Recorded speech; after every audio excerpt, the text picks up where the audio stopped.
Kisah kali ini cukup menggemparkan, bukan hanya di Indonesia tapi juga di Arab Saudi. Seorang asisten rumah tangga asal Indonesia melakukan tindakan tragis dengan membunuh anak majikannya yang masih berusia 4 tahun. Yang membuat kasus ini semakin mengundang perhatian adalah pengakuan dari sang asisten rumah tangga. Ia mengaku mendapat ancaman melalui pesan singkat, jika tidak melakukan tindakan itu, maka ia sendiri yang akan menjadi korban. Kasus ini memicu reaksi besar di tanah air.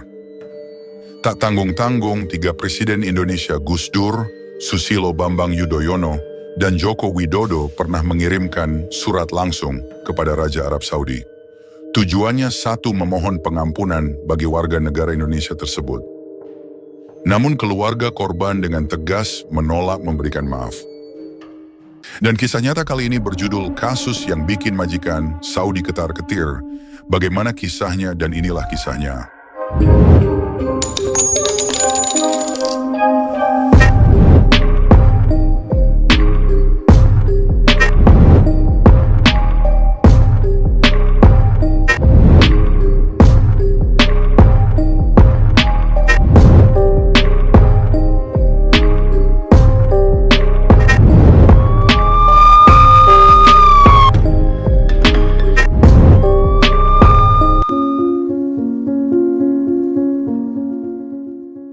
Kisah nyata kali ini terjadi di kota Yanbu, Arab Saudi pada tahun 2012 lalu. Kota Yanbu merupakan sebuah kawasan bersejarah yang telah berdiri sejak tahun 1494. Selain dikenal sebagai pelabuhan penting di wilayah Laut Merah, kota ini juga memiliki julukan sebagai pusat industri. Di kota ini banyak tenaga kerja asing, mayoritas berasal dari negara-negara Asia, termasuk dari Indonesia. Sebagian dari mereka bekerja sebagai pembantu rumah tangga. Salah satu dari pekerja migran tersebut adalah Karni, seorang perempuan asal Brebes, Jawa Tengah, yang lahir pada Oktober 1977. Karni mulai bekerja di Yanbu sejak tahun 2009. Ia bekerja pada keluarga Khaled dan Zaina Al-Shehri, pasangan suami istri yang memiliki 4 orang anak. Yara berusia 16 tahun, Lama berusia 15 tahun, Yana berusia 10 tahun, dan si bungsu Tala yang masih berusia 4 tahun. Khaled diketahui bekerja sebagai karyawan di Saudi Aramco, sebuah perusahaan minyak dan gas terbesar di dunia. Sementara istrinya, Zaina, berprofesi sebagai pengajar di salah satu sekolah yang berada di kawasan industri Yanbu. Setiap harinya, tugas Karni adalah menjaga anak-anak dan mengurus rumah. Ketika majikannya bekerja dan ketiga anak mereka, Yara, Lama, dan Jana, berangkat ke sekolah, Karni biasanya tinggal di rumah hanya bersama Tala. Gadis kecil itu dikenal sangat dekat dengan Karni, bahkan memanggilnya dengan sebutan Neni. Tala sendiri merupakan anak yang ceria, aktif berbicara, dan menjadi kesayangan keluarga. Pada hari Selasa, 25 September 2012, sang ibu Zaina memberikan setangkai bunga mawar untuk Tala. Dengan semangat, Tala berkata, "Aku akan memberikan mawar ini untuk ayah."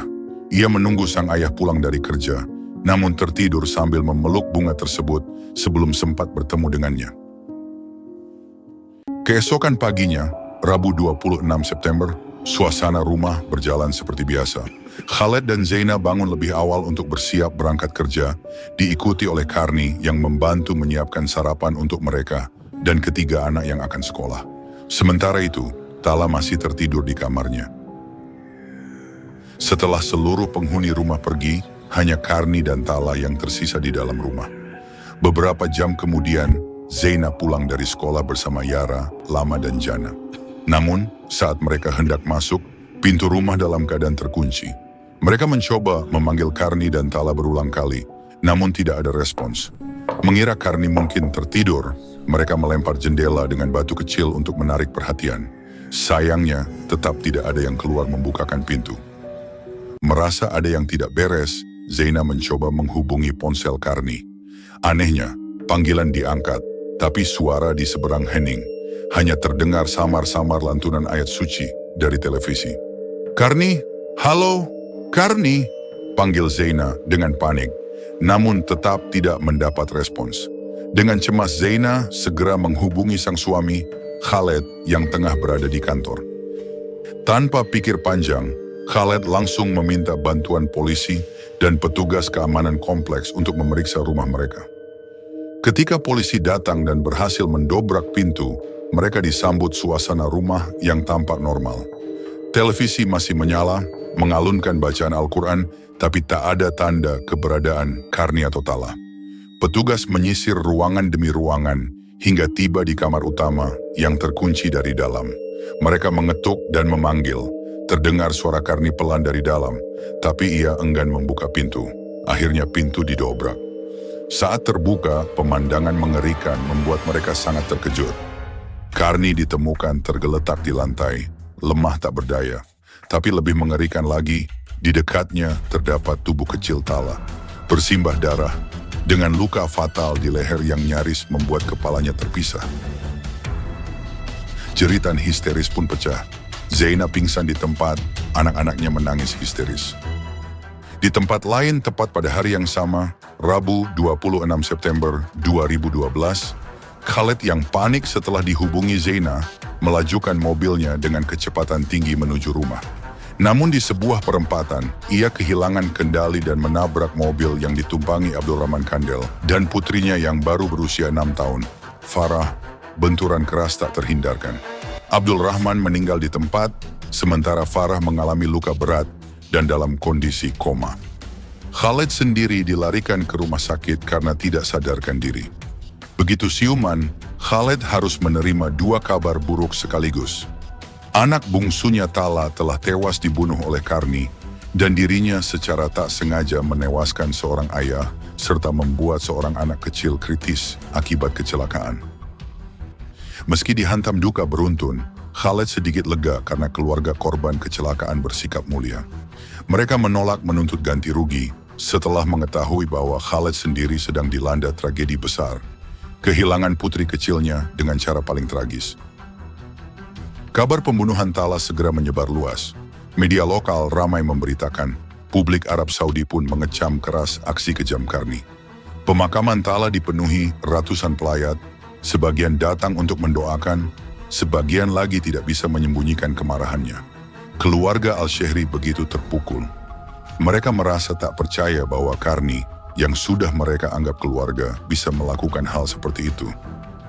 Zeina dan Khaled merasa telah memperlakukan Karni dengan baik, gaji dibayar tepat waktu, kebutuhan dipenuhi, bahkan sempat mengirimi keluarganya di Indonesia hadiah sebulan lalu. Karni sendiri direncanakan akan pulang ke Indonesia dalam waktu dekat untuk cuti, bahkan kontraknya sudah diperpanjang. Tapi semuanya berubah dalam satu hari yang kelam. Beberapa kerabat keluarga menduga hubungan Karni dengan Tala terlalu dekat. Ada kemungkinan Karni merasa tak sanggup berpisah dengan si kecil yang selama ini selalu bersamanya. Sebagian bahkan menganggap Karni mungkin berharap mereka bersama selamanya, sehingga mengambil keputusan yang tak bisa dinalar siapapun. Tapi jika benar Karni tahu kontraknya sudah diperpanjang dan ia akan kembali lagi ke rumah itu, kenapa ia tetap tega menghabisi nyawa anak yang paling menyayanginya? Karni sempat dirawat di rumah sakit setelah mencoba bunuh diri dengan menenggak cairan pembersih. Tak lama setelah membunuh Tala, beberapa jam kemudian, ia dipindahkan ke markas polisi untuk menjalani interogasi. Di hadapan penyidik, Karni mengakui bahwa ia telah meleher Tala dengan pisau daging saat anak itu sedang tertidur. Yang mengejutkan, Karni menyatakan bahwa selama ini dirinya diperlakukan sangat baik oleh keluarga majikannya. Ia tidak pernah mengalami kekurangan, tidak pernah disakiti, dan sudah dianggap sebagai bagian dari keluarga. Anak-anak majikannya pun dekat dengannya. Selama masa penahanan, Komisi Hak Asasi Manusia Arab Saudi sempat mengunjungi Karni. Dari pengamatan mereka, Karni tidak menunjukkan tanda-tanda penyesalan. Bahkan ia membuat pengakuan ganjil kepada tim HAM dan pihak televisi yang mewawancarainya. Karni mengaku menerima SMS berisi ancaman bahwa ia akan dibunuh jika tidak membunuh Tala. Sebagai warga negara Indonesia yang terjerat kasus hukum, Karni memperoleh pendampingan dari KJRI atau Konsulat Jenderal Republik Indonesia di Jeddah. Pihak KJRI menunjuk seorang pengacara untuk mendampingi proses hukum Karni dalam persidangan yang digelar di Pengadilan Syariah Yanbu. Setelah melalui rangkaian persidangan yang panjang, pada Januari 2014, Pengadilan Syariah Yanbu menjatuhkan vonis berat kepada Karni. Ia divonis 200 kali cambuk dan 8 bulan penjara karena percobaan bunuh diri. Namun hukuman paling berat adalah vonis mati dengan cara dipancung atas pembunuhan terhadap bocah majikannya, Tala. Sejak awal, keluarga Khaled, majikan Karni, menolak memberikan maaf. Mereka juga menolak tawaran uang darah atau diat dan bersikeras agar Karni tetap dihukum mati. Mereka menganggap perbuatan Karni sangat kejam, terlebih karena selama ini Karni diperlakukan baik dan dianggap bagian dari keluarga. Vonis tersebut mengguncang keluarga Karni di Desa Karangjunti, Losari, Brebes. Pada Maret 2015, dengan bantuan Kementerian Luar Negeri, ayah Karni bernama Mehdi dan suaminya bernama Dartin diberangkatkan ke Arab Saudi untuk menjenguk Karni di penjara Yanbu.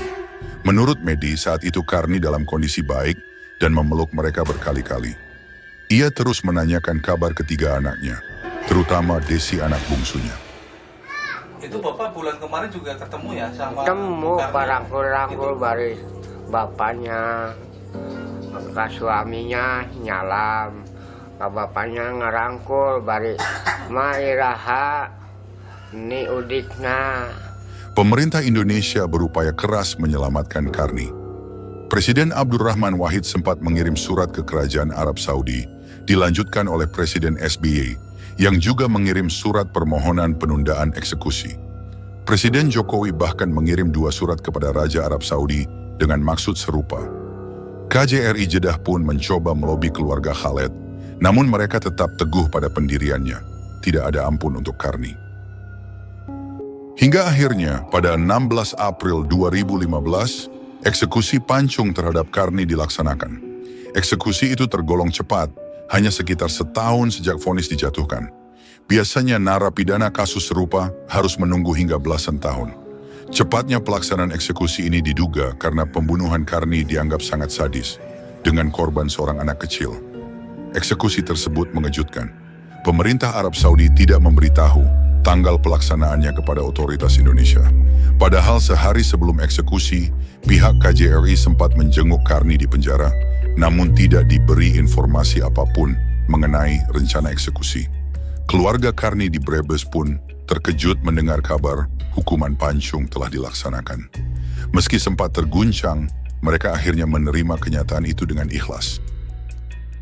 Jasad Karni dimakamkan di Yanbu dan tidak dipulangkan ke tanah air, sesuai aturan pemerintah Saudi, di mana setiap orang yang dieksekusi, baik warga lokal maupun asing, langsung dimakamkan di tempat. Kementerian Luar Negeri Indonesia berjanji akan mengupayakan gaji Karni yang belum dibayarkan selama 9 bulan terakhir. Meskipun sang majikan sempat mengklaim kepada media bahwa ia selalu membayar gaji Karni tepat waktu, pemerintah juga memastikan bahwa ayah dan suami Karni diberangkatkan kembali ke Arab Saudi untuk berziarah ke makam Karni di Yanbu. Selain itu, Kementerian Luar Negeri juga menyatakan akan memberikan beasiswa kepada Desi, anak bungsu Karni yang saat itu masih duduk di kelas 3 SD. Ia adalah satu-satunya anak Karni yang masih bersekolah. Namun, muncul pertanyaan terbesar. Mengapa Karni membunuh Tala? Dalam pengakuannya kepada media, Karni mengatakan bahwa seminggu sebelum kejadian, ia menerima SMS dalam bahasa Arab dan Inggris yang berisi ancaman, jika ia tidak membunuh Tala, maka ia sendiri yang akan dibunuh dan tak akan bisa bekerja lagi di Arab. Karni menyebut bahwa SMS itu dikirim oleh kakak Tala. Pengakuan yang mengundang tanda tanya besar. Apakah kakak Tala benar-benar mengirim pesan itu?